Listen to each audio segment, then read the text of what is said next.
पिछली कड़ी में हमने चर्चा की थी कि समरकंद के ख्वारिज़्म नगर के निवासी अल बरूनी ने महमूद गजनवी के साथ भारत आकर सोमनाथ मंदिर का भ्रमण किया तथा मंदिर के स्थापत्य, वैभव एवं देवदासियों का भव्य वर्णन किया, जिसे पढ़कर महमूद ने सोमनाथ की संपदा एवं देवदासियों को लूटकर गजनी ले जाने का निश्चय किया।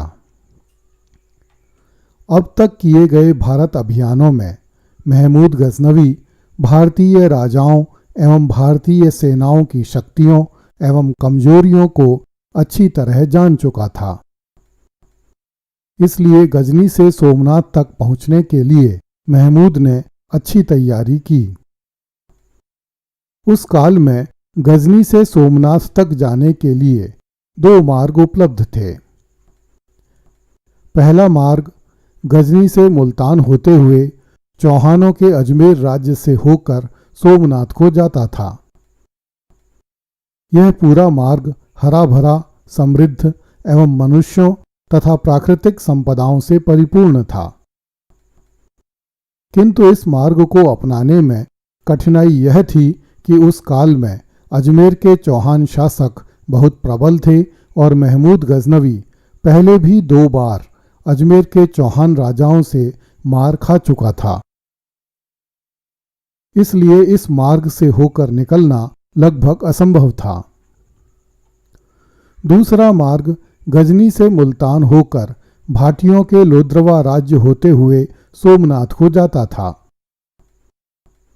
इस मार्ग में थार का विकट रेगिस्तान स्थित था, जहां सैकड़ों मील तक न तो पानी की एक बूंद देखने को मिलती थी और न पेड़ पौधों के ही दर्शन होते थे। यह मार्ग जहरीले सांप, बिच्छुओं एवं रेगिस्तानी डाकुओं से भरा हुआ था। इस मरुस्थल में हाथी, घोड़े, बैल तथा गाड़ियां नहीं चल सकती थीं। केवल ऊंट ही एकमात्र साधन था जिसकी पीठ पर बैठकर हजारों सैनिकों को हजारों मील की यात्रा करनी थी।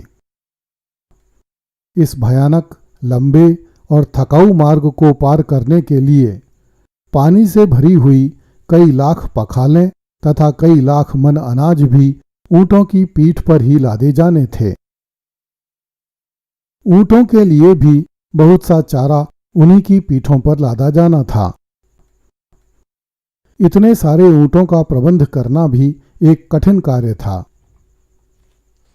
यह एक असंभव सा दिखने वाला कार्य था, किंतु जब से महमूद ने नागरकोट तथा मथुरा के मंदिरों की सोने की बड़ी बड़ी मूर्तियां लूटी थीं, तब से उसकी आंखों में भारत के मंदिरों के सोने को लूटने का लालच बहुत बढ़ गया था।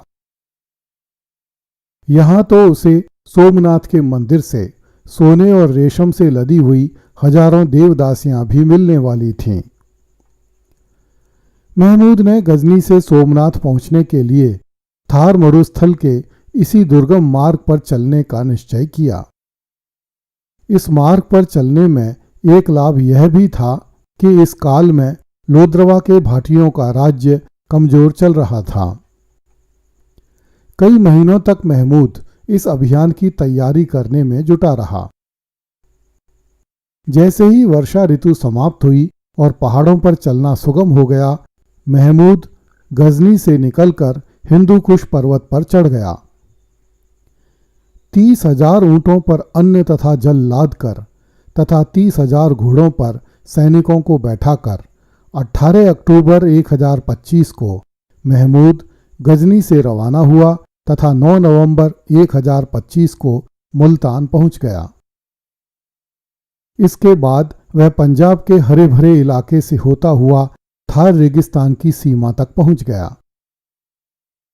जैसे ही थार का विकट मरुस्थल आरंभ हुआ और घोड़ों का आगे चलना असंभव हो गया, वैसे ही महमूद ने अपने घोड़ों तथा बैलगाड़ियों को एक सेना के संरक्षण में वहीं छोड़ दिया।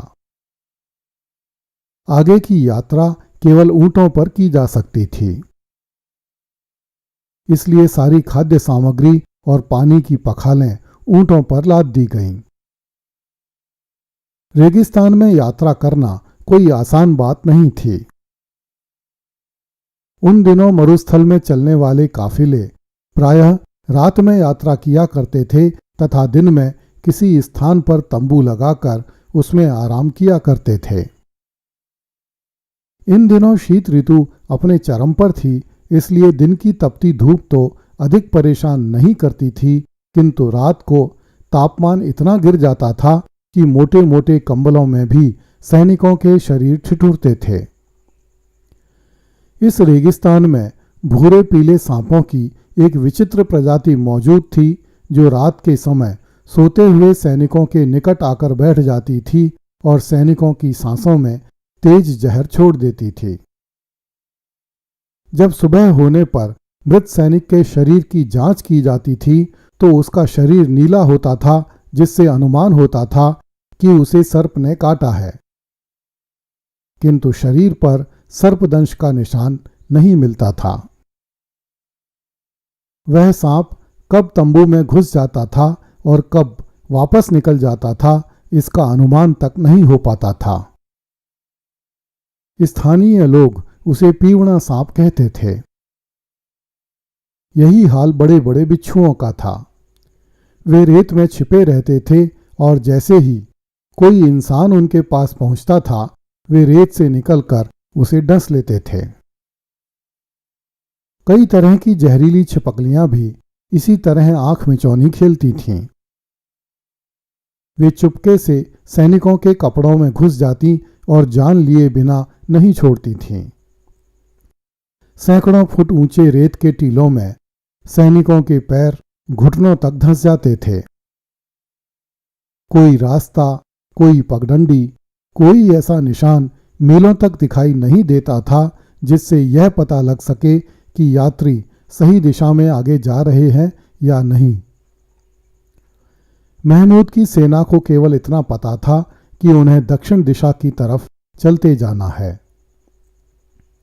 महमूद की सेना मार्ग में कभी कभार दिखने वाले मरुस्थलीय गांवों के कुछ लोगों को पकड़कर अपने साथ ले जाती थी, जो उन्हें कुछ दूरी तक मार्ग दिखा सकते थे। ऊंटों की पीठ पर बैठे बैठे टीला दर टीला पार करते हुए सैनिक प्राय यह सोचा करते थे कि वे रेत के किसी समुद्र में धकेल दिए गए हैं। कौन जाने कभी इस समुद्र का अंत आएगा भी या नहीं। सैनिकों को पेट की आग और महमूद को सोने तथा देवदासियों की भूख इस यात्रा को जारी रखने पर मजबूर किए हुए थी। अब तक घोड़ों की पीठ पर बैठकर हजारों मील की यात्रा कर चुका महमूद स्वयं को घोड़ों के बिना बड़ा असहाय समझ रहा था, किंतु रेगिस्तान में ऊंटों ने जो गति दिखाई उसे देखकर महमूद हैरान रह गया। वह अपनी अपेक्षा से बहुत कम समय में लोद्रवा पहुंच गया। अगली कड़ी में देखिए, महमूद ने थार के रेगिस्तान में बने पत्थरों के आश्चर्यों को तोड़ दिया। कृपया इस चैनल को लाइक, सब्सक्राइब एवं शेयर करें।